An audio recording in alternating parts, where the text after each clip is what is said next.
Во 2010 година одлучив да ризикувам и да отворам тоа што подолго време ми лежеше на срцето. Тоа беше дом за стари лица. А воедно и за изнемоштени лица. Со поддршка и одобрение од самото семејство, одлучивме да го реализираме и тој чекор.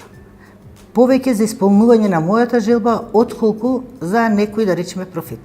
Моето мото во животот е можеш да работиш и да даваш многу, без да очекуваш за возврат нешто.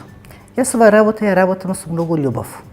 Некако читам во очите на старите лица дека сакаат помош, сакаат разговор, сакаат пријател и се обидувам безрезервно да им ја давам. Можеби некош и нашите жртвувања не се гледаат, но најважно е што ние самите натре сме исполнети. Успешна жена за мене значи посветеност во работата, грижата за семејството, мојот сопруг и 3 деца. Време за себе, ама и за пријателите. Мигови на лична среќа и пронаоѓам задоволство во среќата на другите.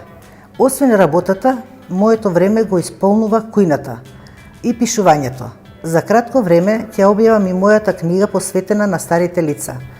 Таа е инспирирана од бројните приказни кои секојдневно ги живеам заедно со старите изнемоштени лица во установа Милица.